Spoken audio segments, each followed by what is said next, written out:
Hello, and welcome to today's Manhattan Project meeting of the LaRouche organization for Saturday, July 9th. The image that you saw on your screen was Helga Zepp-LaRouche from 1984. She is the founder and chairman of the Schiller Institute.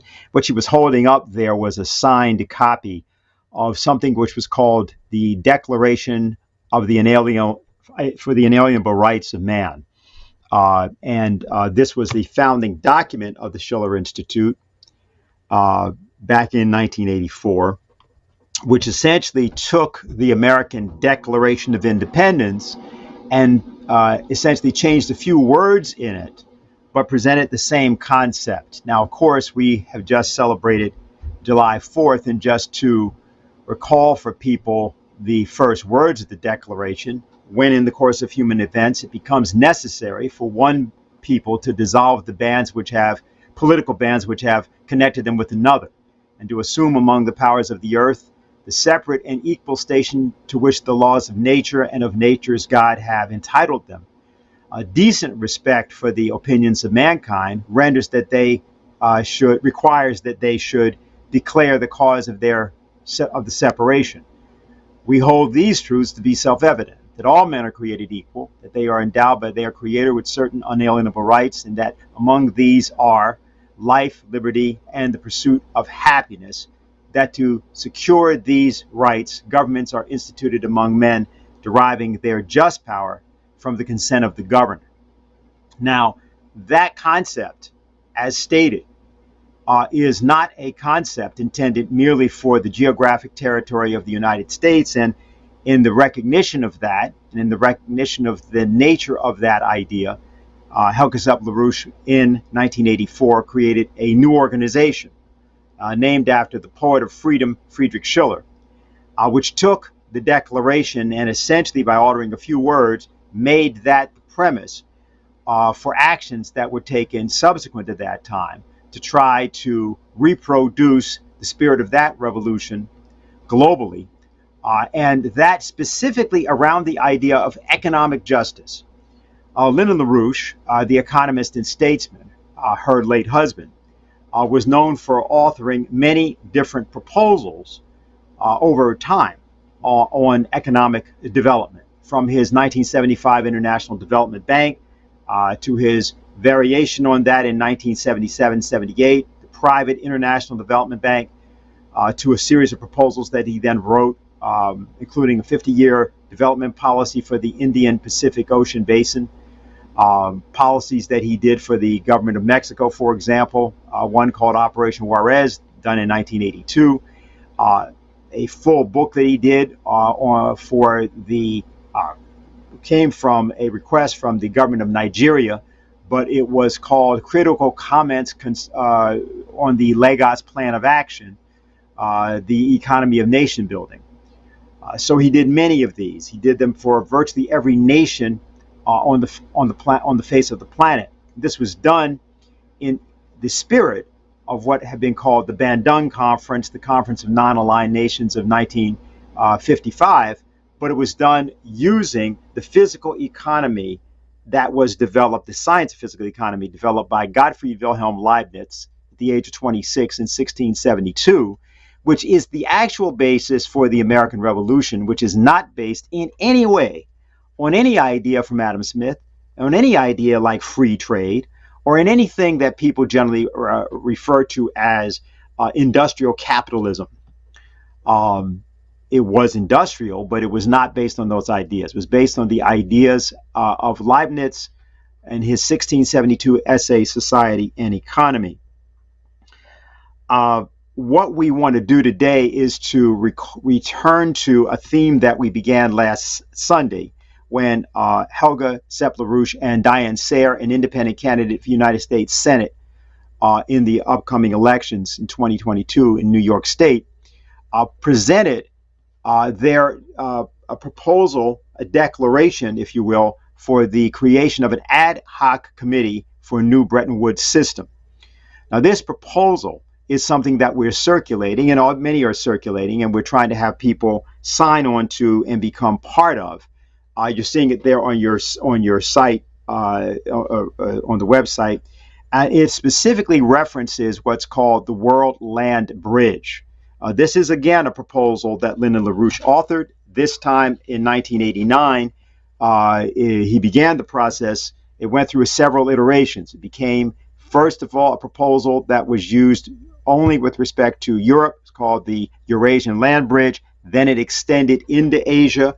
It was called the New Silk Road proposal. And then later on, during the 2013-2014 period in particular, became known as the World Land Bridge. It's important that we start just by referencing these things, because what we're about to do is to give you a very sober and clear picture of where the world presently stands, and that is on the brink of thermonuclear war, unless the proposal of an ad hoc committee for a new Bretton Woods is adopted as a form of diplomacy and a way of creating a kind of international dialogue, particularly with the nations of Russia and China, as well as with other nations which should, in fact, discard their obsolete ideas, monetarist ideas, in favor of joining with that idea of a world land bridge, best expressed today by the Belt and Road Initiative of China. The Belt and Road Initiative of China is not only fully in line with the intention, the aspiration of the American Declaration of Independence and then the Constitution. It's also fully in line with the actual economic policies of Abraham Lincoln, of Franklin Roosevelt, John Kennedy, and the economic policies that Lyndon LaRouche has outlined for the United States today. Now, one of the things that we want to do, though, in the context of this idea, is to take up issues that everybody understands how are part of hot-button so-called culture war issues in the United States. They're very incompetently dealt with generally, but nonetheless, they're matters that have to be confronted. Back in 1995, actually, at a President's Day conference, that means in February of 1995, Lyndon LaRouche was asked a particular question concerning why slavery had persisted in the United States, despite the fact that various of the founding fathers were in fact against it and on record against it. I'd just like to cite, for example, so people are clear about that, because you often hear the opposite. Take a look at the Second Continental Congress and the document that they had written up, which called for the abolition of slavery by 1795, and the fact that was ratified by that Continental Congress. So, though the final Declaration of Independence and the Constitution, there are all the problems we know, this represents a battle against the forces of oligarchism, which had to be defeated not merely by the 1776 to 1783 military conflict, but by the ensuing epistemological, philosophical, and political conflict that came afterwards. That the invention of the American system of physical economy was the primary way in which, in fact, not only was slavery overcome ultimately in the United States, but is the primary expression of the actual American Revolution. So in any case, Lyndon LaRouche, in taking up this question, which was, if the founders were opposed, or some of them were opposed, because some of them were clearly for it, why did it persist? And so this was the answer he gave at that time. What you were dealing with at that period, you were dealing with a war. You're dealing with a society in general which is mixed, as I indicated. You have oligarchy. Now, if you look at the Confederacy and look at its roots, the Confederacy was created by the British. The factions which were behind the Confederacy were British, and so were some of the abolitionists. For example, the New England abolitionists, in large part, and as like Belmont, August Belmont, for example, they saw splitting the United States between pro and anti-slavery forces as a way of destroying the United States. They didn't care about slavery. The British profited from it, but they didn't care about it. Both sides, part of the abolitionists were the Emerson types, who were part of the Mazzini Young America movement. The South Carolina Confederacy were part of the Young America movement, Mazzini. So this was an operation where the British controlled both the abolitionists and the pro-slavery forces in order to destroy the United States. Now, what's the issue? You have an army, and if you were in the army at any time, or as I was in the Second World War, you know, the army was a mixed bag. But when you went out to fight a battle, you took all the troops.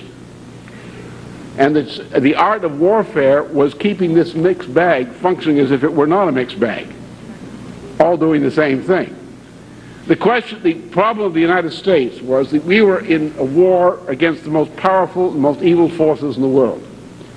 These fellows like Franklin had no love for slavery. They wanted to destroy it from the beginning, and that's clear when you read the stuff. However, in Virginia and in certain states, they had a problem that if they moved to crush slavery, these states would go over to the British. And therefore, to keep them fighting the British on other issues, they backed down. Not that they intended to, but that's the way civilization is. We put up with things we shouldn't put up with. We do it because we can't fight. We can't fight in that way in that time. You have to realize that that's what goes on. You have to look at the issues we should be fighting that we're not, because we don't have the ability to. So what you have to do is you say, look, the question here is a question of institutions. Do you have a just institution? Is the enemy going to conquer you and put you under another institution? So you get in the situation where you're in a war against the enemy. You're in a constant revolution until we reach the point that every human being is actually freed from the kind of condition I described. Around this planet, nobody is free. We're all, at best, in a revolution struggling against the forces of evil to bring about more freedom. The way we free people from evil is to create the power to do so. The power to do so lies in defeating the enemy. Therefore, you defeat the enemy. And that's the way you have to look at it. It was wrong. There were weaknesses. Don't overestimate the Americans of the 18th century. Don't underestimate them. The leadership was powerful. That there is a direct line, as Abraham Lincoln would have insisted and did insist. We've got about 10 volumes of writings worth reading sometime. That Lincoln fulfilled the actual intent of the leading circles of the American Constitution and framers of the Constitution. The intent was to destroy this because it was always recognized that this was evil, to destroy it. And that's the way you look at it. It was not an inconsistency. It was the nature of a revolution. In order to free people from slavery, which was a British institution, you had to defeat the British. The people who were the slaveholders were the potential allies of the British. And that is exactly, of course, the same circumstance today. You have many, many Americans running around right now believing, or purporting to believe, that they are free when they know perfectly well that at least since September 11th of 2001, the United States has been under a condition of dictatorship, effectively declared as something called the Patriot Act. And that under that circumstance, not only has surveillance, not only has political persecution and other forms of suppression been rampant. In fact, the economic and political policies now being perpetrated through the Biden administration are going to result in a net reduction in the population of the United States if we don't stop it. Whether we're talking about pandemics, like the newly emerging COVID problem, or we are talking about the simple economic policies said to be caused by sanctions against Vladimir Putin's Russia. What we are looking at is the prospect for a net reduction in the population of the United States, including even in the short term, a net reduction. And as far as though people prefer to believe that that's not the case, and that other people in the world somehow are going to be placed under some sort of condition like through warfare and so on. No, it goes for the United States, it goes for the transatlantic sector. And most importantly, this is an outcome which is uh, uh, as likely as the even worse outcome, and that is thermonuclear war.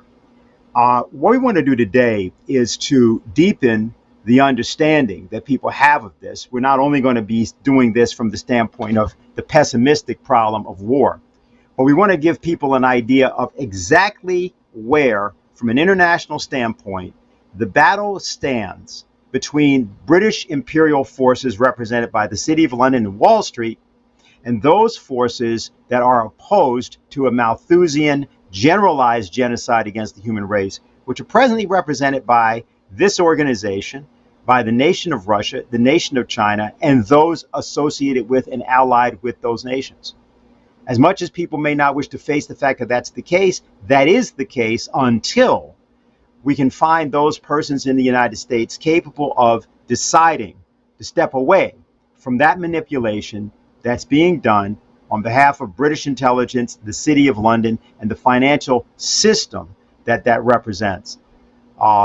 So what we want to do is to give you the opportunity to hear how the board looks, so to speak, right now, how the theater of war looks at the moment, and then how that theater of war can be changed in a positive direction through the adoption of this ad hoc committee for a new Bretton Woods system. So I want to have brief us today Harley Schlanger. He's here often. I think people know him very well. And he's going to do the first part. We'll have a few questions for him. And then we have a special presentation following Harley Schlanger. So Harley, good to see you. Go right ahead. Hi, Dennis. Good to see you also. And hello to everyone who's listening and watching. I want to begin by taking up a question which is absolutely essential to take up, which is that some of our viewers and supporters continue to assert their belief that there is no danger of nuclear war, that it's just not going to happen. This is a delusional belief. The policies being pushed, both on the war policy as well as the economy, show that the political leadership in the Western nations is not sane, that they have a set of axioms and a set of delusions themselves, which they believe they represent the power on earth that can win this fight and suppress the policies or the fight for global economic development. And they're prepared to do whatever it takes, including launching nuclear war. And I want to give you some insights into that as we take up the question both of the opposition to the war policy, as well as the growing opposition to the unipolar world of neoliberal economics, what Dennis referred to as the British imperial system. Let me start with some comments from General Kujat, who is the former German Army Chief of Staff and the chair of the NATO Military Committee. He wrote an op-ed in the Preußische Allgemeine Zeitung on June 12th. And he said in his article, quote, "We are closer to a Cuban Missile Crisis type situation than many think possible. The difference is that this is not in the Caribbean, but in Europe," unquote. And he then identified recent Russian simulated attacks with Iskander missiles, quote, "as another warning that the use of nuclear weapons is a realistic option," unquote, for Russia. Now, this is from someone who knows what he's talking about. It is a realistic option, he said. And the reason is that this is not a Ukraine-Russia dispute, which is underway, but NATO versus Russia. And the goal of NATO is not to defend Ukraine, not to support the aspirations for freedom and democracy of Ukrainians. It never was that. But it's to weaken Russia as a geopolitical rival. Now, what should be clear is that Russia will not submit to that. But that doesn't stop some of the more unhinged warhawks, such as someone named Richard Betts, who penned an article on July 4th for Foreign Affairs magazine. Now, Foreign Affairs is the publication of the Council on Foreign Relations, which is one of the central think tanks of the London Wall Street imperial faction. And the subtitle of this article is, "What Happens if Putin Goes Nuclear?" Now, this isn't the only article that takes the kind of question up, but I want you to listen to what he says. Betts writes that the danger is that if the war turns decisively in Ukraine's favor, Putin could go nuclear. Now, that in itself is a fantasy. Ukraine its armed forces are being decimated. Putin's forces are successfully carrying out the objectives of the special military operations. And the arming of the Ukrainians is only leading to more death and destruction in Ukraine. But what Betts writes is that it is imperative that NATO plan for a potential Russian use of nuclear options, or use of nuclear weapons. And he says there are three options the West has. One, decry it rhetorically, but to do nothing. Two, unleash nuclear weapons of our own. Or three, enter the war directly with large-scale conventional airstrikes and ground forces. Now, he says that the U.S. and the West cannot reject some form of action if the Russians use nuclear weapons, because the danger is if the U.S. doesn't respond to initial attacks, this will embolden Russia to deploy more nuclear weapons and do more damage. And the implication is that this is Putin's ultimate plan to conquer all of Europe. Then he identifies what he calls the dilemma, which is that the efforts of the West, which could negate the strategic benefits for Russia from the use of nukes, risk a further escalation by Russia. And so he then says, what can we do to stop the use of nuclear weapons by Russia? Well, the better solution is to persuade the fence-sitters in quotes, China, India, and other nations, to tell the Russians that future economic cooperation with Russia is contingent upon refraining from using nuclear weapons. Now, this is based on another delusion, which is that India, China, and others are lukewarm in their support for Russia and could be won over to the side of the anti-Russian forces. Now, this is why we're talking about the delusion that leads to wars and the escalation of wars into full-scale world wars and possible use of nuclear weapons by miscalculation or by intent. Now, just to give you a further sense of the insanity, I want to go to another one of these think tanks, the Atlantic Council, which has been one of the leading promoters of the need to degrade Russia and have a regime change against Putin. And they have something they put out every couple of days called the Ukraine Alert. And their editor, Peter Dickinson, wrote 2 articles this week on the situation in Great Britain around the fall of Boris Johnson. The first one he wrote before Johnson resigned, and it was titled, "Why Ukraine Loves Boris."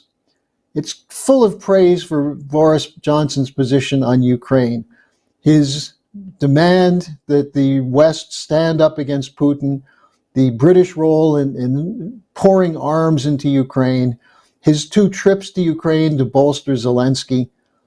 And he said this has made Boris Johnson extremely popular, 90% poll rating in Ukraine.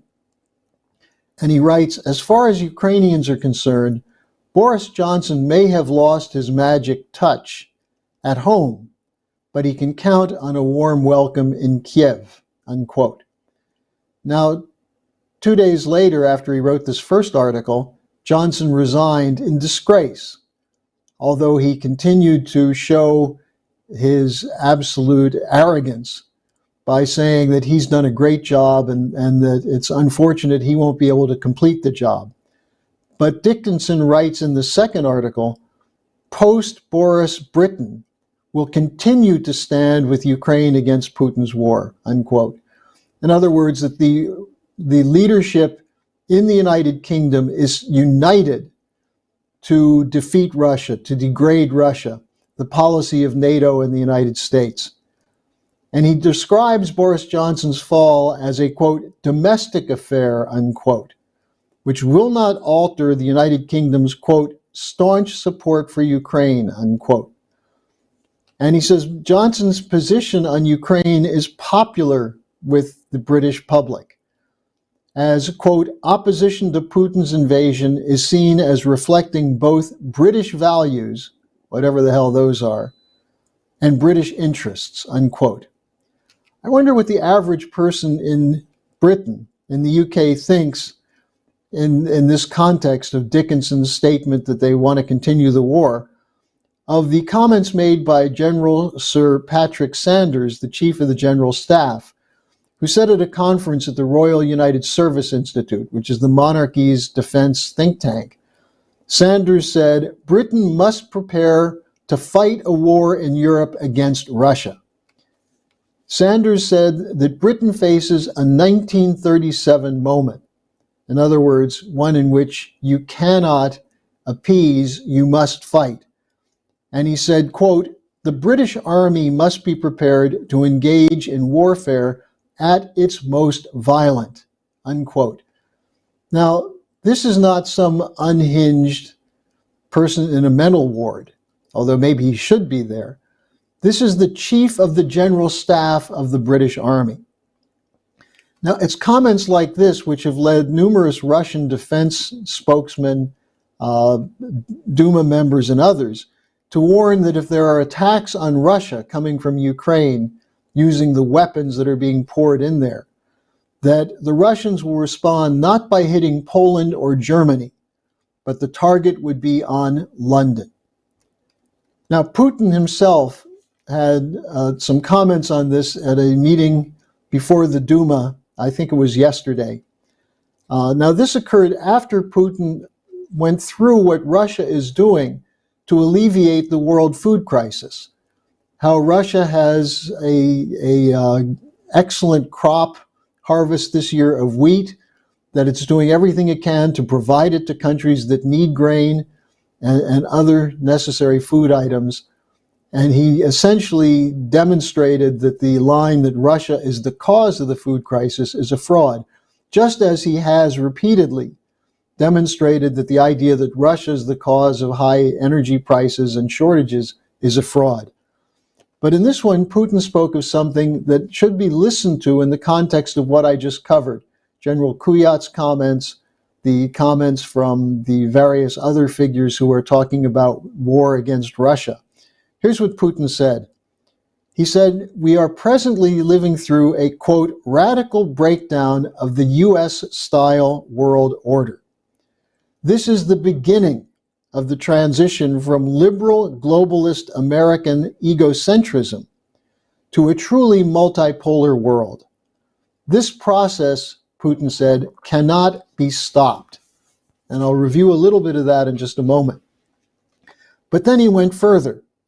He said the ruling classes of the Western countries, which are supranational and globalist in nature, realized that their policies are increasingly detached from reality, common sense, and the truth.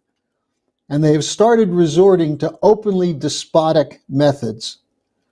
The West, Putin said, which once declared such principles of democracy as freedom of speech, pluralism, and respect for dissenting opinions, has now degenerated into the opposite, totalitarianism. This includes censorship, media bans, and the arbitrary treatment of journalists and public figures. And he went on to say, today we hear that they want to defeat us on the battlefield. Well, what can I say? Let them try. But everyone should know that by and large, we have not started anything in earnest yet, unquote. And he's referring to the fact that the Ukrainian army has been sufficiently degraded that there's no way it can win back territory or drive Russian forces out of the eastern Ukraine area where the Russians have come in to defend people from the genocidal attacks by the Kiev regime. Now, Putin is speaking not as an isolated individual. There's a global revolt against what Blinken and others call the rules-based order, the liberal rules-based order. You have in the Netherlands farmers demonstrating, 60,000, 80,000, getting support from fishermen and others. What are they demonstrating against? The European Union's green policy, which at a moment when the world is facing disastrous food shortages, the European Union is talking about taking 30% of farmland out of production. The Netherlands is one of the world's largest food exporting countries. What would happen if you take 30% of the Netherlands' food production out of operation at a point of global food shortages? The Dutch farmers are not just protesting the EU policy from the standpoint of their pocketbook issues, but as has been seen from farmers we've presented on our various platforms, farmers have a moral commitment to feed people, to develop the potential to expand food production for the sake of improving the nutritional levels of the people of the world. And the arbitrary, immoral policy of cutting back food production, whether it's in Holland or other countries where there are demonstrations, in Germany, in Italy, in Poland, in Spain, where farmers and others are demonstrating against the European Union unipolar policies. They're doing it as representatives of the true humanity who believe that their purpose on earth is to do good for all people. Now, we saw this fight again take place in Bali, Indonesia, at the just concluded G20 summit.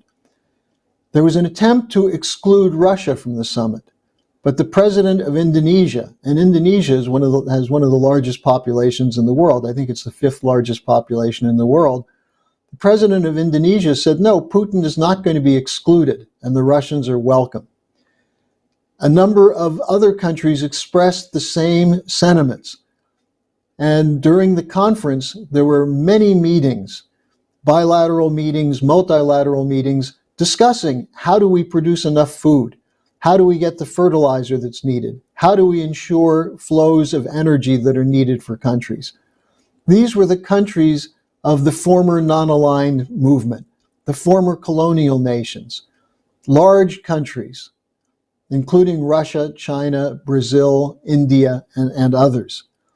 And while they were discussing these things, you have Antony Blinken talking about how the world must unite against Russian aggression. Who is he talking to? Many of the leaders at the event have already made clear they're not going to join the transatlantic countries in a war to destroy Russia.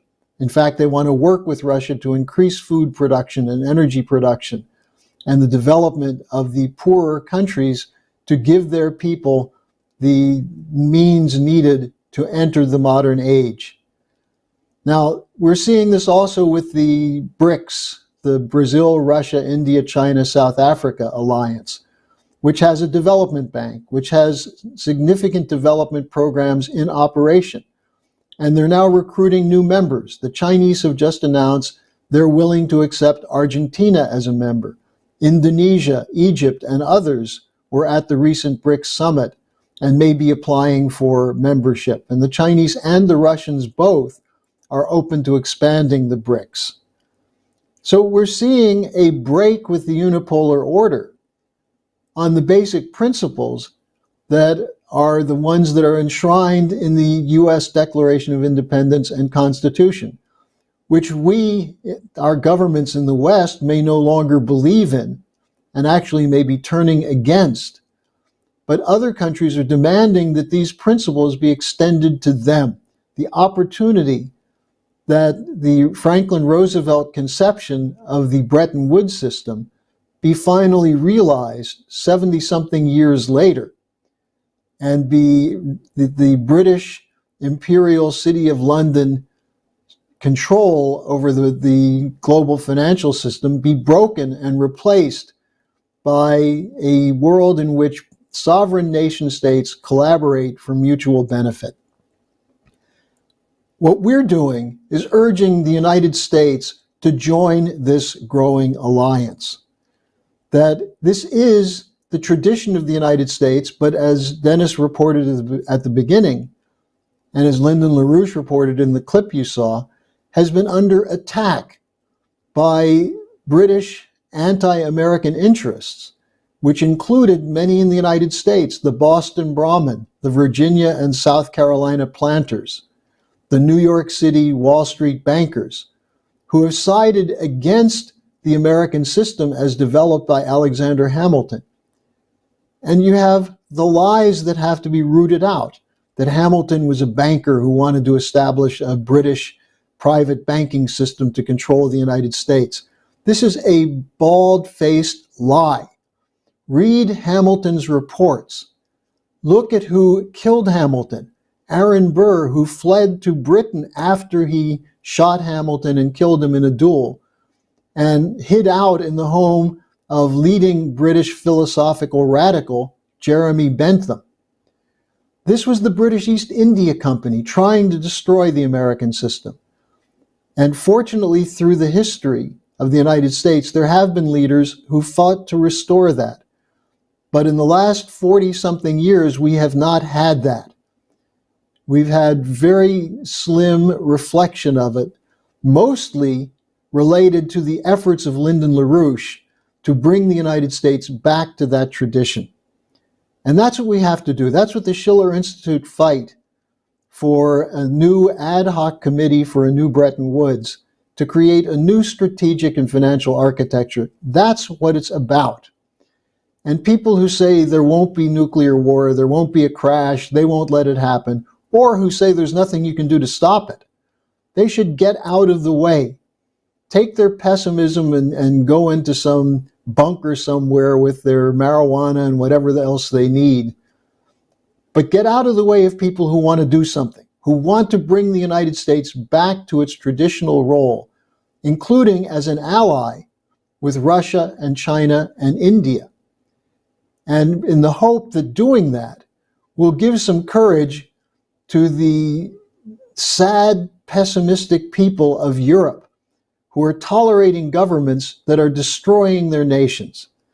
Now, if we don't do that, the danger of chaos, starting with the danger of a nuclear war, with the roaring inflation, with the food and energy shortages, with the continued collapse of healthcare, these will continue and increase in intensity. And add one other factor to it, the use of terrorism. We saw something the other day which should remind us of what has happened repeatedly in the assassination of former Japanese Prime Minister Abe. There are several things you can say about Abe that are important to note. He had 27 meetings with Putin when he was the prime minister, and he was committed to finally getting a treaty to end World War II with Russia, to work out the outstanding issues that have been used by the West to pit Russia against Japan. Further, Abe gave a statement toward the end of, I think the end of May or the beginning of June, where he said that the way to stop the war is for Zelensky to acknowledge that Ukraine will not go into NATO, and that the ideas behind the Minsk agreement should be fulfilled. That is the end of fighting in eastern Ukraine. So the assassination of Abe, the idea that it was a lone assassin, a lone nut, how often has that occurred? You see this with the Kennedy assassination, with the Harryhausen assassination. We saw it in the 1920s with the Rathenau assassination. People who are moving to create an alternative path to the Anglo-American empire's destruction of nations end up victims and targets of assassination. The chance that this was a lone assassin or a random guy with a grudge against Abe is very small. The important point here is that this shows what the enemies of mankind will resort to if they're losing the fight. We have to make sure they lose the fight and that they are disarmed, that the power they assert through their global banks, through their private banking systems, through the central banks, through their control over finance of political parties, that power is taken away from them. And the best way to do that is to put the institutions that they own and run through bankruptcy reorganization because they are bankrupt. And that's the job we have to do, and that's the way we're going to get a new Bretton Woods system that will reflect the true interests of not just the United States and its constitutional tradition, but the true interests of every person on this planet. Okay, thank you very much, Harley. You know, I'm going to ask you to do something. There's a section from what we were playing from LaRouche earlier, from 1995, in which one of our supporters, very active farmer at the time, Lester Dahlberg, who you knew well, asks Lynn about free trade. And what he's doing is he's complaining in this section. I'm going to set the question up because for technical reasons, it's better to not play this question, by saying that they're teaching our kids the opposite of what we know to be the case. But how do we deal with this issue of free trade? We're going to play Lynn's answer and then have you give us a response, sort of from the standpoint of the context that you've just painted. So let's roll that. The argument is a very simple one. It's the argument which essentially was made by Henry Clay in his exposition on the impact of African American chattel slavery on the condition of the American citizen generally. That is this: we face it now with free trade. If a man in Mexico or China works as a slave to produce a commodity without the infrastructure that we sustain and at a low wage, and if he works as a coolie at a wage where he can barely live himself, he can't support a family, then we lose a job in the United States to that slave labor abroad, or in order to avoid slave labor abroad, the American worker has to reduce his standard of living to compete at a wage competing with that foreign labor. Thus, through free trade and the absence of protection, we thus share the misery and bring people in both countries down to misery. We should not condone the use of slave labor abroad because it ruins the people from whom we take products. They should get a fair price for their labor, not a cheap price. A fair price for their labor means a fair price for the labor of our people. And free trade, by its nature, was invented to destroy nations. Because a nation that is subject to dumping is a nation that is going to be bankrupted and its people made misery. The function of government must be, which is understood by Carey and others and Lincoln, the function of government must be measured by how do the families of the nation fare as a result of the policies of government. And if people are ground up as slaves and used up like toilet paper in order to produce commodities, then that country, no matter how much money it has, is not prosperous because its people are poor. The purpose of tariffs and trade protection was to ensure, not to provide an alternative source of revenue, tax revenue. The purpose was to protect the nation in two respects: to protect the fair price paid to the laborer for his labor by protection and price protection, and also at the same time to eliminate the dumping on our shores of things which we had no business buying, because buying those things would take away from our ability to buy the things for which we had a higher need, a greater priority. Now that's the argument, Lester, is that that when you have free trade, both sides of the trading arrangement suffer. So Harley, comment? Well, that is really quite a profound statement, and it goes back to this question of what the American Revolution was about.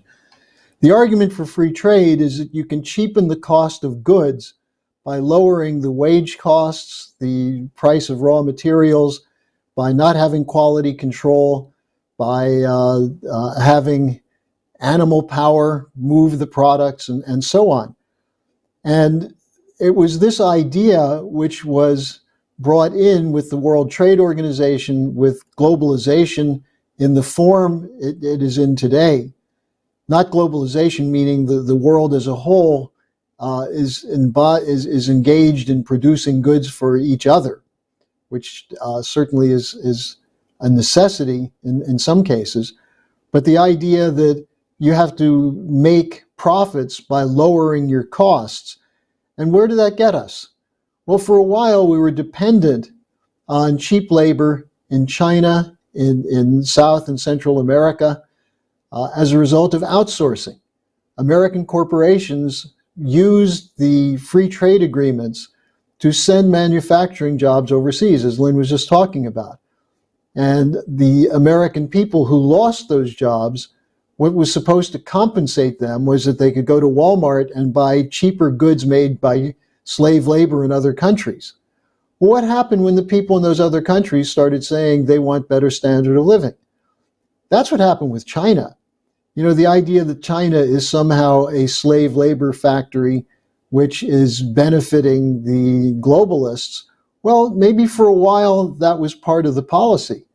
But the Chinese have changed that.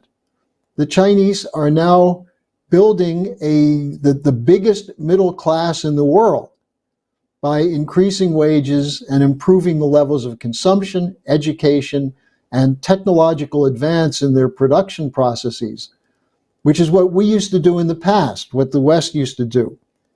So the point is cheap is not good if it depends on slave labor. That was what Lynn is basically saying.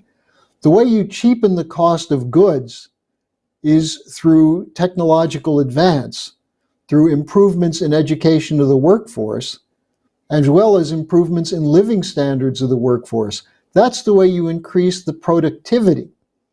And so that what you have is an increased transfer of net value through the production process by improving the rate of growth of the product of every single worker. Now, if you do it the other way, you're subtracting from the real value of a process, especially if you do it in such a way as you end up destroying nations. Look at what's happening in Sri Lanka right now. Look what's about to happen in Pakistan.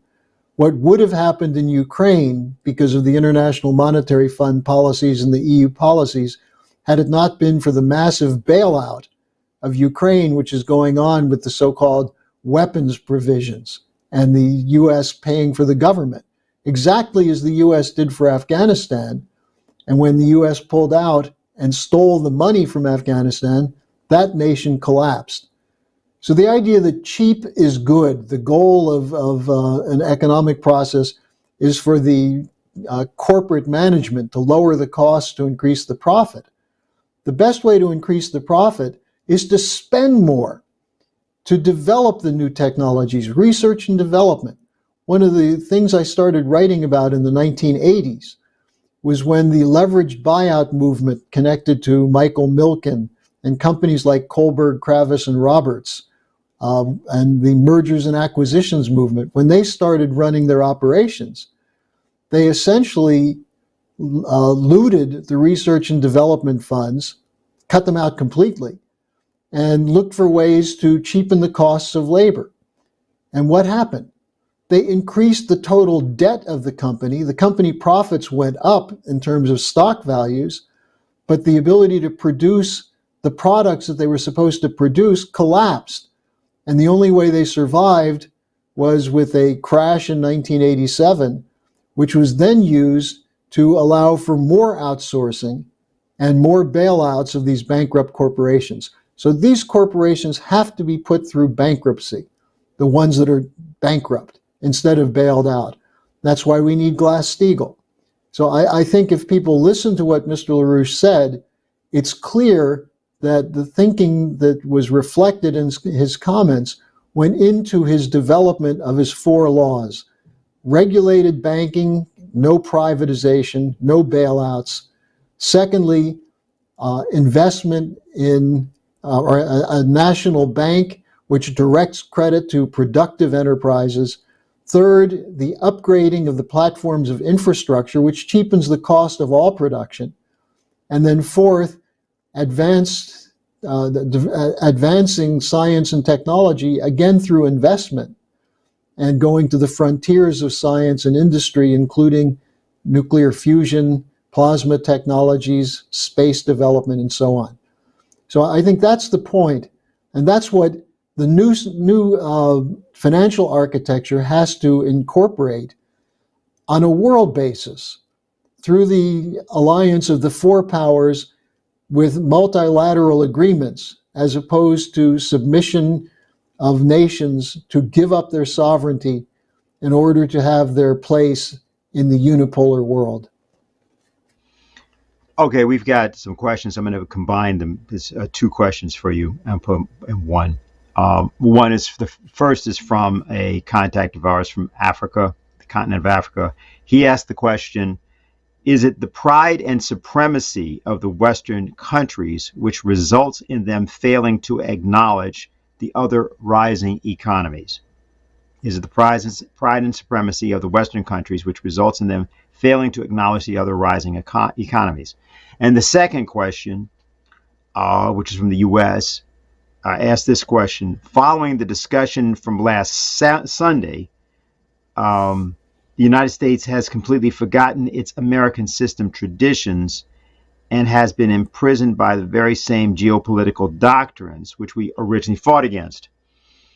Many people in the West have always understood the United States to be an empire, and they don't have an understanding of who we actually are. Can you speak to this? Yeah, that's good to lump those two together, because I don't think it's pride in supremacy. I think it's a ruling class of corporate cartels and trusts which sees the rise of other nations as a threat. As a threat. Why are we threatened? Why would the West be threatened by China alleviating poverty? How is that a threat to American workers and American producers? And that goes to the second question. It's the failure to master the history of the traditions of the American system, the deliberate destruction of that history. I mentioned Hamilton, for example. The idea of painting Hamilton as an agent of aristocracy and the British central banking system is a complete fraud. There's an obvious, clear difference between the National Bank of Hamilton, in which money was recruited to the National Bank for the purposes of building a nation, of creating a credit system which would invest in the creativity of its entrepreneurs, its industrialists, its farmers, and so on. Between that and a central bank which defends private banks' usurious policies. That's simple. How did we lose that? Well, this is the destruction over many, many years of the works of the principal figures who worked with the founding fathers, who backed Hamilton. And just one example I'll give you. One of the most prominent economists in the development of national economies was a man named Friedrich List, who had been in the United States, saw the United States work under the national banking system, and brought that to Germany. List's writings are studied in China today. You would be hard-pressed to find a course in an American university or a British university or a German university that uses the writings of List other than perhaps to attack him as an ultra-nationalist of some sort.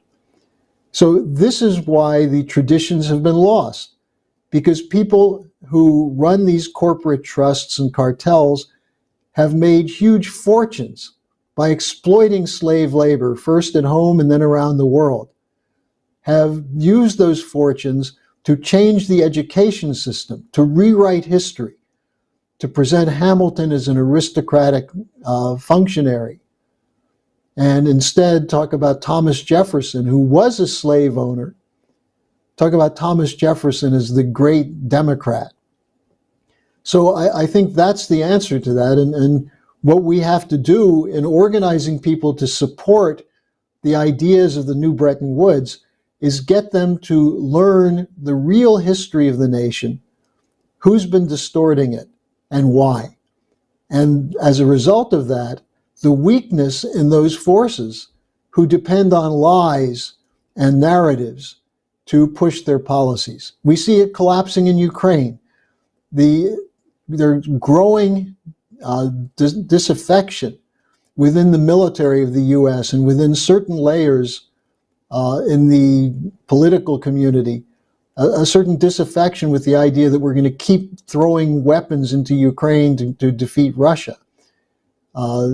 Some of that is people who say, look, if we're going to fight, let's really go in there and fight, which, of course, as I pointed out earlier, is crazy. But other groups are beginning to reflect the thinking of General Kuyat. So our job is to defeat the narratives and give people the capability to develop on their own the critical thinking qualities that are necessary to distinguish between lies and narratives on the one hand and truth on the other. Thank you very much, Harley. What we're going to do is now is give you I know you have to get going. So just wanted to get a comment from you on something.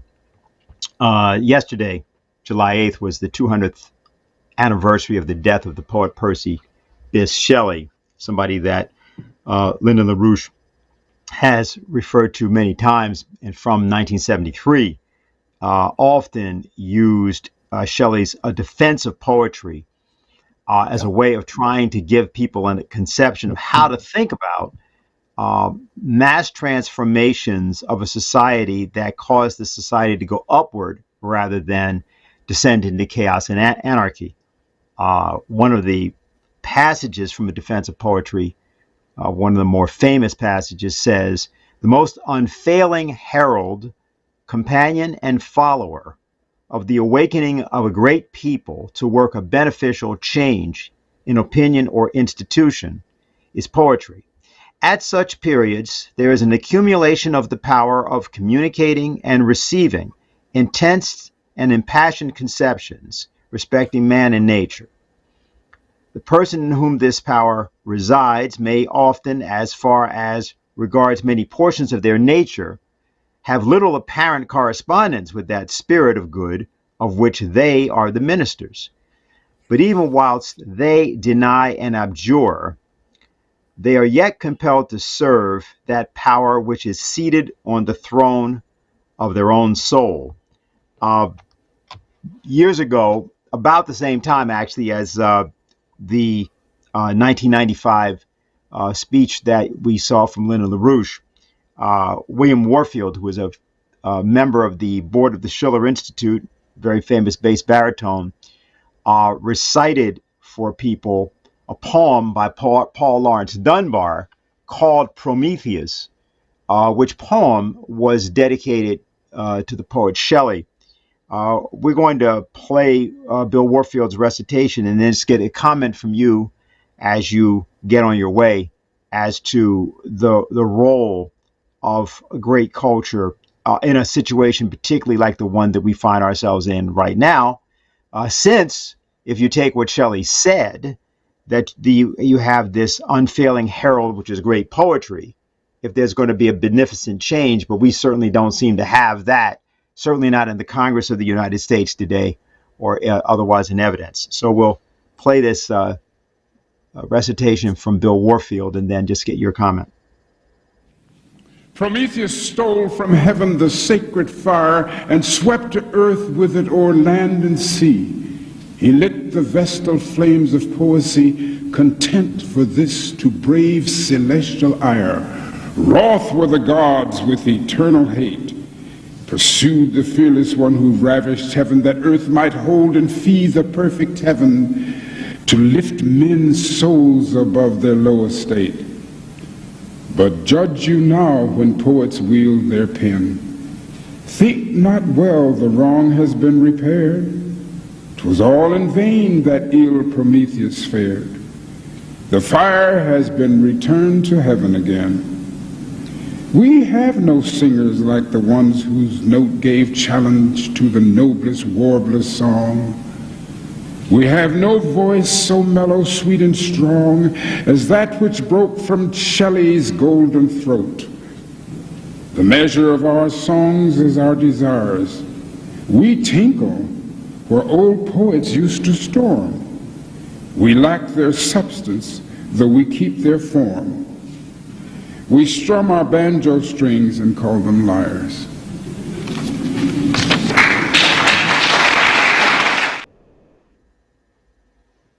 So, Harley? Well, I think what you see with that is what I was talking about before, this question of the ennoblement of people through education. And what we're seeing in the world today is the destruction of the image of the dignity of man, which is deliberate. You think about poetry slams and compare that to the recitation by William. You think about the various degraded music forms that people now listen to. And what's the theory behind it? Well, that art should reflect the society. So if the society is going to hell, that's what the art should show. Well, no, that's not what great artists do. And Schiller talks about the necessity for the artist, before they engage in art, to develop their soul, to ennoble themselves, to engage in a self-critical examination of how they think and how they act, and to take into their hearts and minds the conditions of the whole of humanity.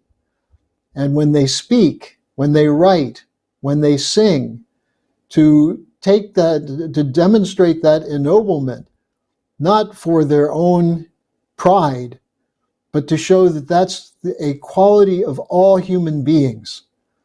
And Schiller wrote about this in his aesthetical education letters on the aesthetical education, where he talked about overcoming the animal senses, the Kantian imperatives, and instead developing in each of us that sense of our ability to act for the ennoblement of all. And this is what great art does. It doesn't reflect the degradation to which we've become accustomed. It attacks it, but not by a brutal force. It attacks it by showing people that there is something much better in each of us. We are born, as Schiller wrote, for that which is better.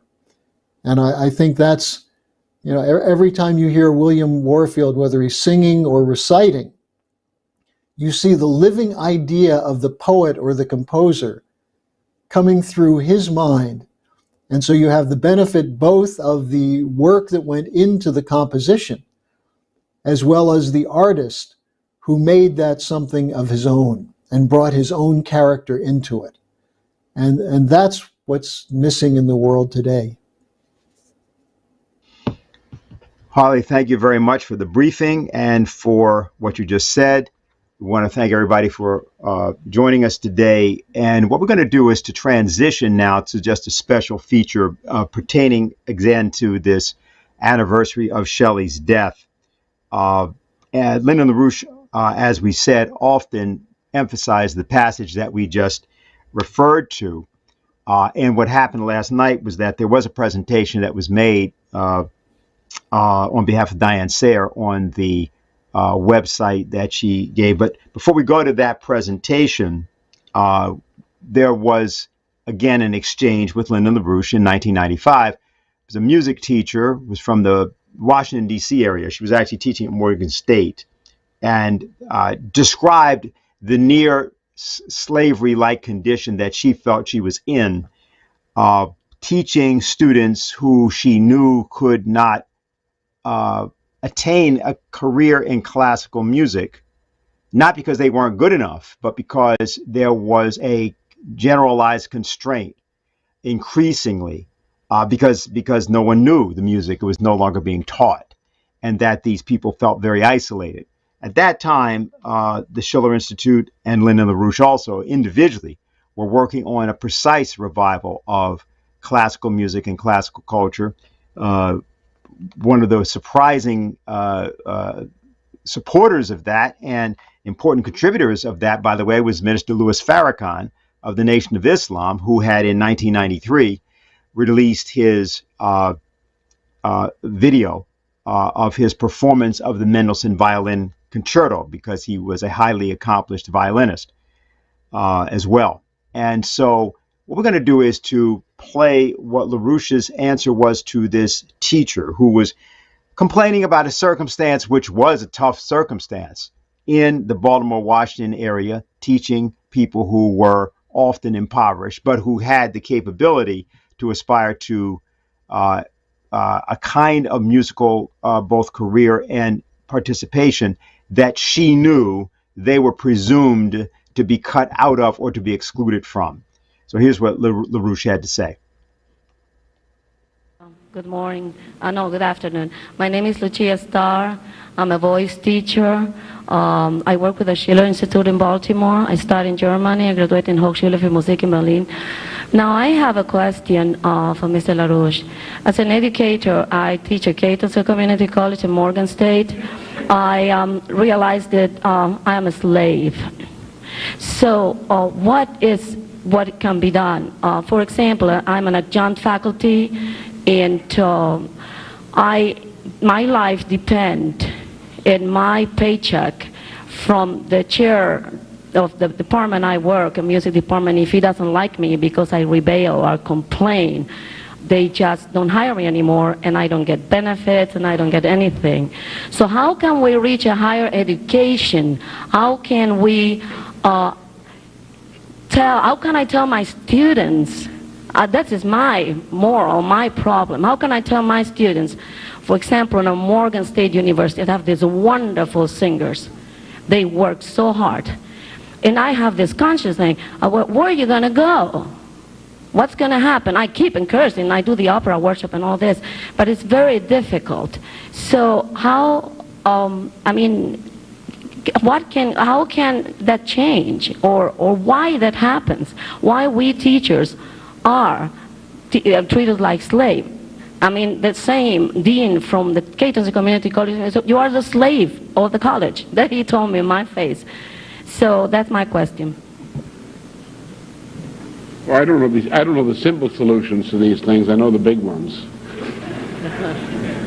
What I've looked for in the Washington area in particular over some period of time is that because for a whole concatenation of reasons, I look at the misery of the Washington area as not misery but as an opportunity.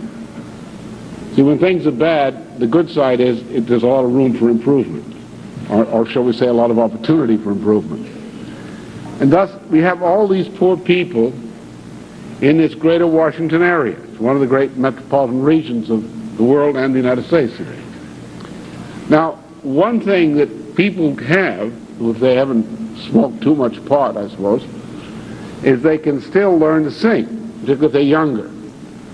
You have a lot of children who have no connection with life in the real sense, but they can sing.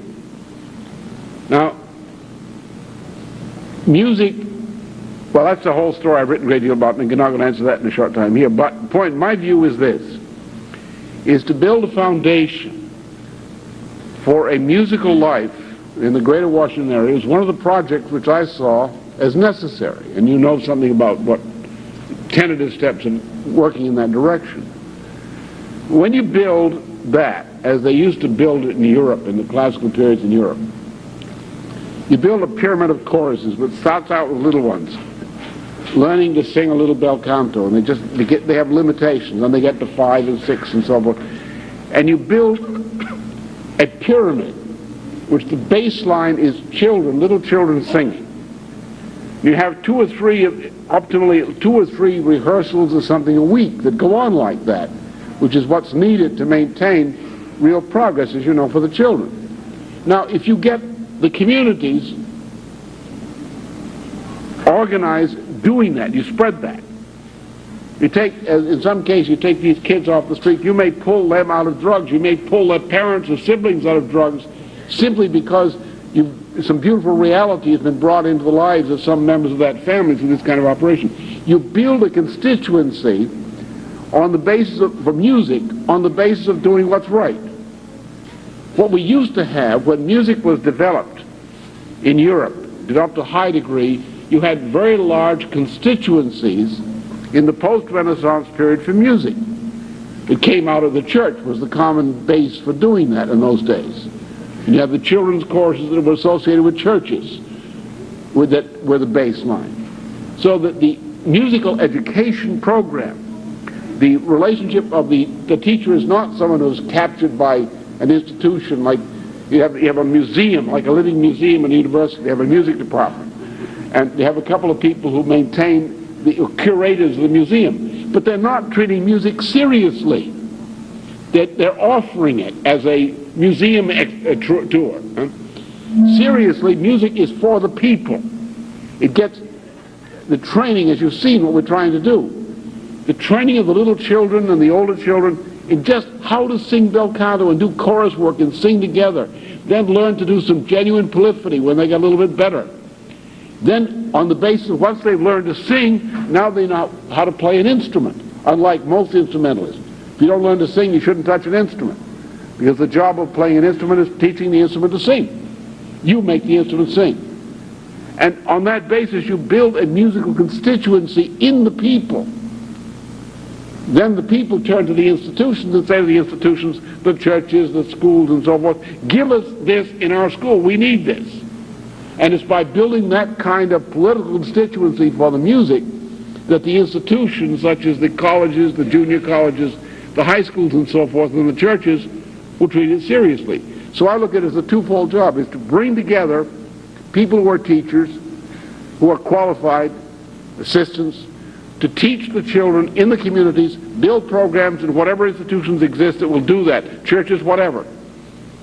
Build this and attack this problem with mass forces, so we can turn to the institutions and say, we want this. People say, we want this, we need this.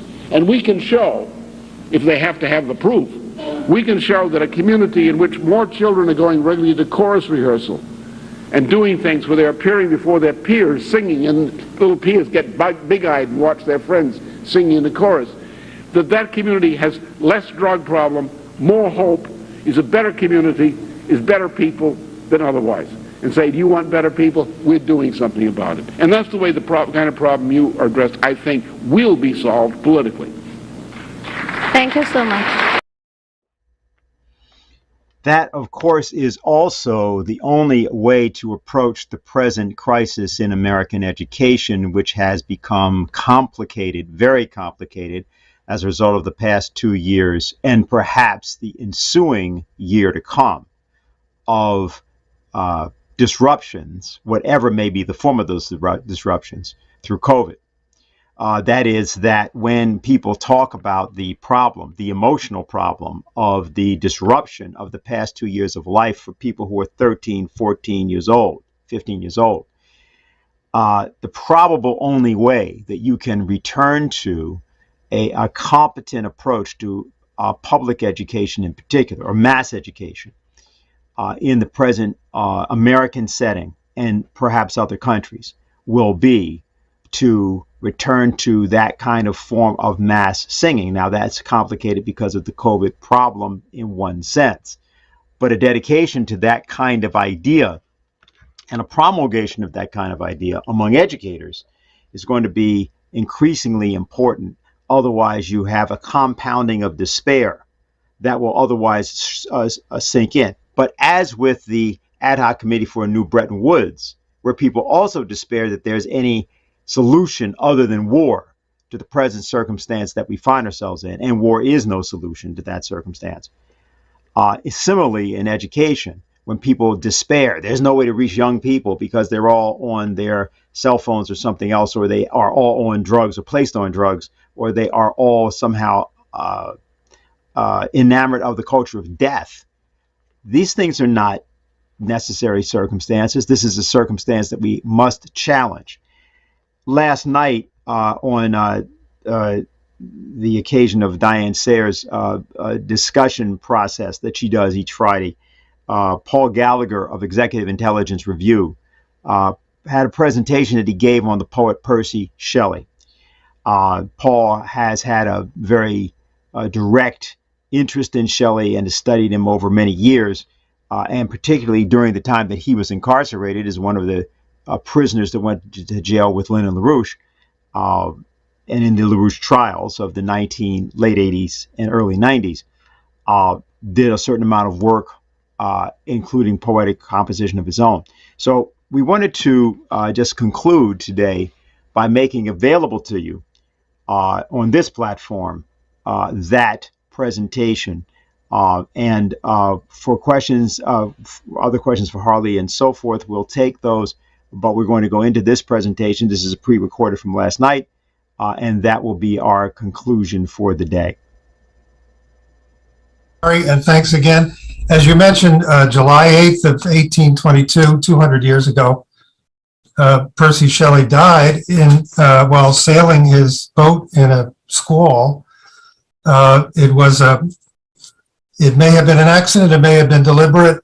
There was a collision of boats, and if he was killed at that point by the military oligarchical complex from England, who were his enemies, then they didn't do it on the first try.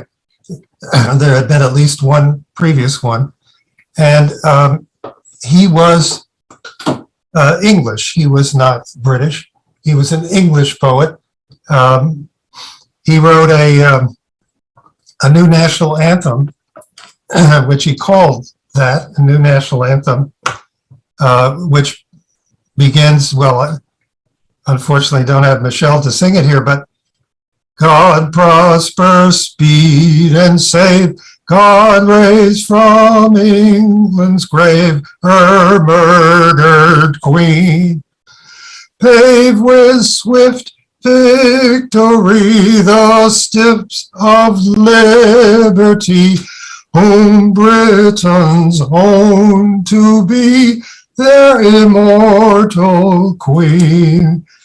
Queen Liberty, at that time, England didn't have a queen, but a mad old king, George III, so they were singing God Save the King at that point. But Shelley, there's 5 more verses to it. Shelley was determined. He was a determined political organizer, determined to bring about or somehow help to bring about a political and philosophical revolution of society. The most overtly political of the great poets by far constantly wrote poems, not simply satires like that, but poems about liberty, liberty in Greece from the Ottoman Empire, freedom of Spain from British domination, and many, many songs to the men of England to rise up. But in his lifetime, he was called an antichrist in British media and journals. Essentially, nothing that he wrote was published while he was alive. There was, just to give an indication of the determination and the antipathy in which he was held by ruling circles in Britain at the time. In 1820, when he was in Italy, and his close acquaintance Byron, the poet, was with him, along with some other some retainers of Byron. They went to a post office. They rode to a post office, went in there for Shelley to pick up his mail, and a British Army officer who happened to be in the post office at that time looked at the envelope, saw who was picking up his mail, and immediately pulled out his pistol to murder Shelley. This was stopped by Byron and his retainers. So there was no murder at that time, but the fact that this British Army officer thought that on sight one should murder this poet if they saw him. Here's an example of an obituary that was published in the Tory publication, The Courier, when Shelley died. It said, quote, "Shelley, the writer of some infidel poetry, has been drowned. Now he knows whether there is a God or no." That was the whole thing. He was surveilled from the time that he was 19 by police agents of British intelligence. And I maintain that he was not really a poet, but rather a political organizer, a pamphleteer who turned to poetry in order to advance the cause of his revolutionary political ideas. And for example, at the age of 19, he already had written a really beautifully written pamphlet appealing to the Irish people who were in the middle of a kind of a mass strike called the Catholic Emancipation Movement in 1812, and went to Ireland with that pamphlet to distribute it himself, spoke at public meetings, intervened wherever he could on behalf of the content, which I'll get to in a second. And he was followed everywhere he went, so much so that when he was taking the ferry back to England from Ireland, he put his remaining pamphlets on the ferry ahead of him, and when he got to the English shore, they of course were gone. They had been wrapped up in a package, and they had been observed and had been taken. So he died 10 years after that. So there was little time for him to become the poet that he became, and yet so many people are really moved by the beauty of his greatest poems, which are not considered to be political at all, but in their metaphorical power, they really are. So this pamphlet of 1812, I'd like to read to you from that, so you get an idea of what I'm talking about when I say that this was the poet who discovered the political mass strike. This is what he said to the Irish people. These are quotes from that pamphlet in 1812. "A crisis is now arriving which shall decide your fate. Man cannot make occasions, but he may seize those that offer. None are more interesting to philanthropy than those which excite the benevolent passions that generalize and expand private into public feelings and make the hearts of individuals vibrate not merely for themselves, their families, and their friends, but for posterity, for a people, till their country becomes the world and their family the sensitive creation. I perceive that the public interest is excited. I perceive that individual interest has, in a certain degree, quitted individual concern to generalize itself with universal feeling. A benevolent and disinterested feeling has gone abroad, and I am willing that it should never subside. I desire that means should be taken with energy and expedition in this important yet fleeting crisis to feed the unpolluted flame at which nations and ages may light the torch of liberty and virtue. The crisis to which I allude as the period of your emancipation is the increase of virtue and wisdom." So that, I think, is a definition already of an idea of a political mass strike that is one in which, and we are familiar with this for 55 years of Lyndon LaRouche talking about it, one in which the people are excited, certain groups of people are excited into action, and at the same time, they understand and take the needs of other people as being directly connected to their own, and in fact, even being the same to their own, and are even able to think of this in terms of people who are excited by the same crisis in other countries and take their needs and their demands as well as being their own. So it's a fundamental discovery that he made in the writing of this pamphlet and the organizing with it. And it was made at a time when he had really not written any serious poetry, not any poetry that was worth saving, a few juvenile satires, and that's about it. So he was not a poet at that time, and yet in 10 years, he had written some incredibly beautiful poetry. I know that people are, if I can find it here in this marked up book, I will. People are very familiar with the hymn to intellectual beauty, or many people on this call are. And that's one of those poems. It's long, I'm not going to go through the whole thing, but it begins, "The awful shadow of some unseen power floats, though unseen, among us, visiting this various world with as inconstant wing as summer winds that creep from flower to flower, like moonbeams that behind some piney mountains shower. It visits with inconstant glance each human heart and countenance, like hues and harmonies of evening, like clouds in starlight widely spread, like memory of music fled, like aught that for its grace may be dear and yet dearer for its mystery. Spirit of beauty, that dost consecrate with thine own hues all that thou dost shine upon of human thought or form, where art thou gone?" This was written in 1816, a period of intense reaction.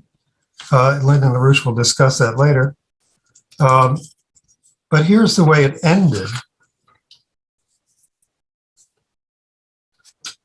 This is the final stanza. "The day becomes more solemn and serene when noon is past.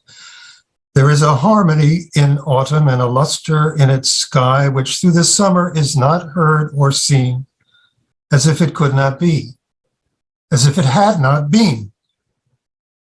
Thus let thy power, which like the truth of nature on my passive youth descended, to mine onward life supply its calm, to one who worships thee and every form containing thee, whom, spirit fair, thy spells did bind to fear himself and love all humankind."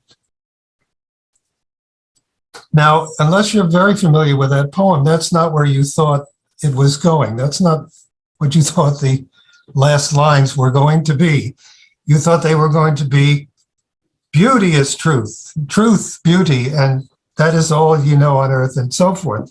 But instead, he speaks of the spirit of intellectual beauty.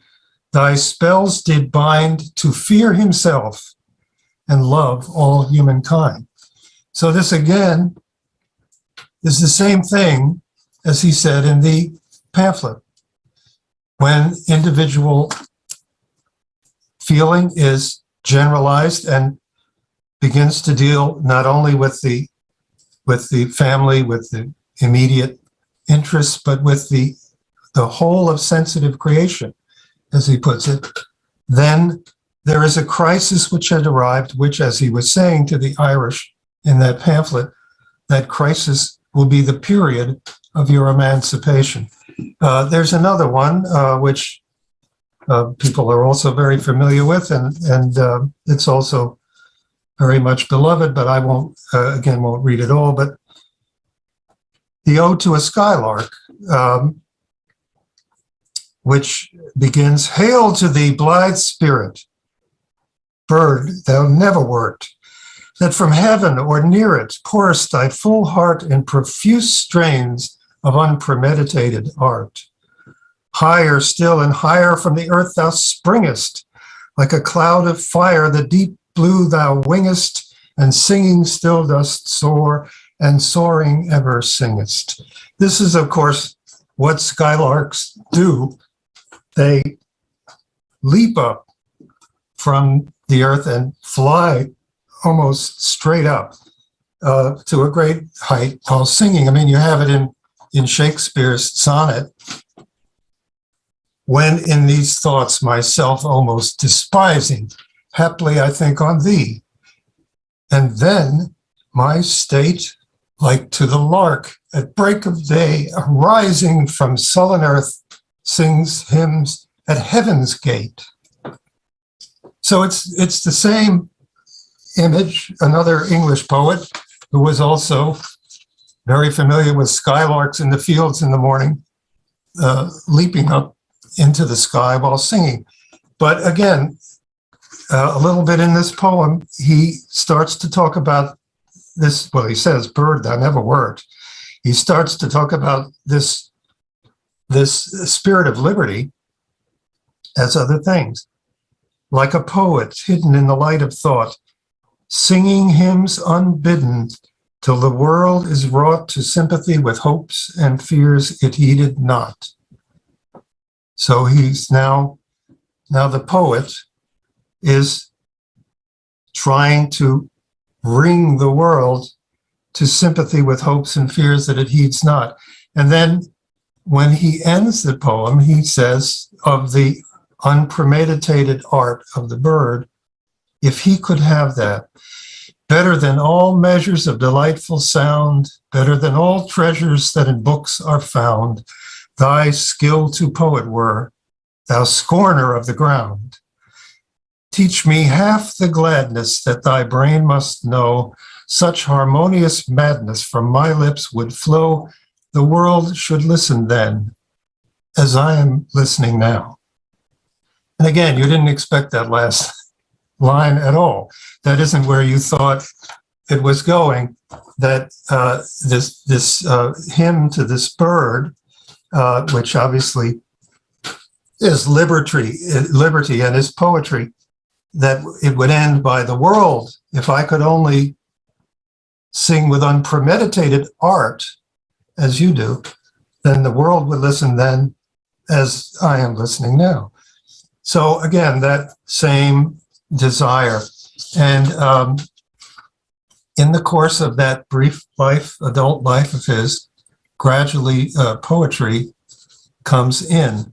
And he begins to talk about the connection between, and to discover and to write about the connection between poetry and a truly philosophical and revolutionary uprising. For example, in the preface that he wrote to his play in verse Prometheus Unbound in 1818, he says, "The great writers of our age are, we have reason to suppose, the companions and forerunners of some unimagined change in our social condition, or the opinions which cement it. The cloud of mind is discharging its collected lightning." So this was the cloud of mind, obviously meaning the people, the minds of the people are discharging their collective lightning, and it is being reflected in the quality of the writers of that day, in the force of the poetry that they could write. Then in the Philosophy of Reform, which is one of his pamphlets, it was written in 1819. Like all of his pamphlets, it was never published, or in 2 cases, he managed to get printers to make print runs of these pamphlets. In both cases, the printers were promptly arrested. So after that, his pamphlets were no longer printed at all, and really not even known while he was still alive. But in the philosophical view of reform, he wrote, "For the most unfailing herald or companion or follower of an universal employment of the sentiments of a nation to the production of beneficial change is poetry, meaning by poetry an intense and impassioned power of communicating intense and impassioned impressions respecting man and nature. The persons in whom this power takes its abode may often, as far as regards many portions of their nature, have little tendency to the spirit of good of which it is the minister. But although they may deny and abjure, they are yet compelled to serve that which is seated on the throne of their own soul. And whatever systems they may have professed by support, they actually advance the interests of liberty. It is impossible to read the productions of our most celebrated writers, whatever may be their system relating to thought or expression, without being startled by the electric life which there is in their words. They measure the circumference or sound the depths of human nature with a comprehensive and all-penetrating spirit at which they themselves are perhaps most sincerely astonished, for it is less their own spirit than the spirit of the age. They are the priests of an unapprehended inspiration, the mirrors of gigantic shadows which futurity casts upon the present, the words which express what they conceive not, the trumpet which sings to battle and feels not what it inspires, the influence which is moved not but moves. Poets and philosophers are the unacknowledged legislators of the world," wrote Shelley in that pamphlet, which was a pamphlet on political reform, particularly the reform of the suffrage and the quality of mind necessary for the citizen, the subject in that case, to exercise the power of the subject of the suffrage for improvement. So now I want to play what I think is the first time in a lecture that Lyndon LaRouche discussed this. And keeping in mind that this was in 1973, in November of 1973, at the beginning of a series of lectures, recruiting lectures, training lectures, which he gave to graduate students and other students that had joined his movement over the previous 5 years. And in that 5 years, he had not stopped organizing them around the idea of a political mass strike, and citing Shelley as he went along. And I have to give thanks to Debbie Sonnenblick, who sent me today a facsimile of a 1968 pamphlet, very short pamphlet, written by Len, called The Mass Strike, in which he makes reference, perhaps for the first time in print that we saw, to the defense of poetry of Percy Shelley. But here he is talking about it and reading what's become the more famous version of that quote, which I just read you from the pamphlet. This he wrote 2 years later in 1821. So if I can get it shared here, we shall see. During a period of reaction which occurred among British intellectuals in the wake of the French Revolution,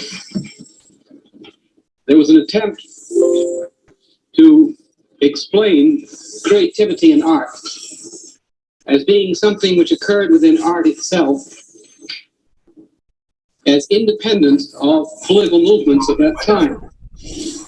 In rebuttal of this, Shelley wrote an essay, one of several important essays, and I'll refer to another one later tonight, entitled in defense of poetry. And I shall read a section from the conclusion of that, which is a thesis from which we shall work to provide a setting for the purpose of this program. The literature of England, an energetic development of which has ever preceded or accompanied a great and free development of the national will, has arisen, as it were, from a new birth, in spite of the low-thoughted envy which would undervalue contemporary merit.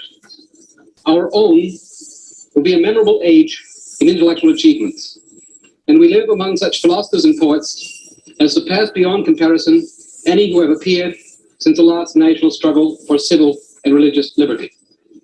The most unfailing herald, companion, and follower of the awakening of a great people to work a beneficial change in opinion or institution is poetry.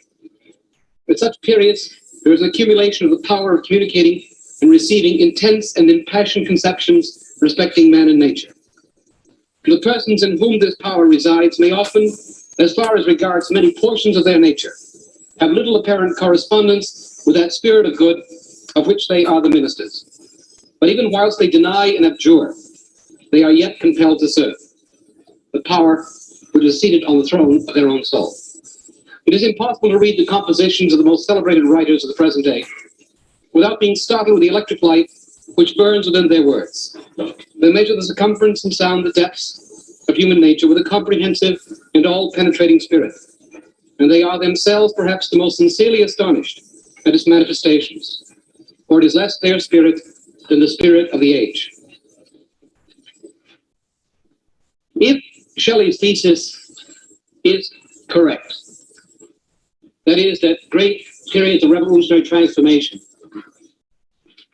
are heralded and accompanied by an intellectual renaissance, then the Bolshevik Revolution and the period following it is ironical. For the Bolshevik Revolution was preceded by approximately a quarter century of general decay, accelerated decay of intellectual life in Europe and the United States, and has been followed by 50 years of accelerated decay in the arts. The situation in the sciences is not that much better. While there has been much elaboration, which is called fundamental advance in the physical sciences, so-called, there actually has been no breakthrough during the past 50 years, nor any sign of a new breakthrough in development, but rather an elaboration of those achievements, the fundamental achievements, which were made in the first 2 decades of this century.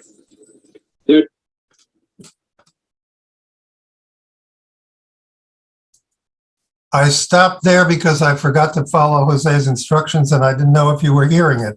Were you? We certainly were. I was hearing it okay. Oh, I was able to. Okay. Well,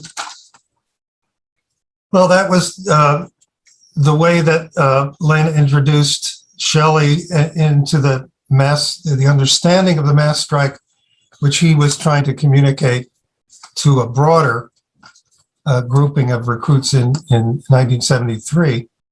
I want to just close what I'm saying here by reading one paragraph from another pamphlet of Shelley's, which I think really condenses the point that I've been trying to bring out. He said, "The great secret of morals is love, or a going out of our own nature and an identification of ourselves with the beautiful which exists in thought, action, or person not our own. A man to be greatly good must imagine intensely and comprehensively. He must put himself in the place of another and of many others. The pains and pleasures of his species must become his own. The great instrument of moral good is the imagination, and poetry ministers to this effect by acting upon its cause. Poetry strengthens that faculty which is the organ of the moral nature of man, in the same manner that exercise strengthens a limb." Prometheus stole from heaven the sacred fire and swept to earth with it o'er land and sea. He lit the vestal flames of poesy, content for this to brave celestial ire, Wroth were the gods with eternal hate, pursued the fearless one who ravished heaven, that earth might hold and feed the perfect heaven, to lift men's souls above their low estate. But judge you now when poets wield their pen. Think not well the wrong has been repaired. 'Twas all in vain that ill Prometheus fared. The fire has been returned to heaven again. We have no singers like the ones whose note gave challenge to the noblest warbler's song. We have no voice so mellow, sweet, and strong as that which broke from Shelley's golden throat. The measure of our songs is our desires. We tinkle where old poets used to storm. We lack their substance, though we keep their form. We strum our banjo strings and call them lyres.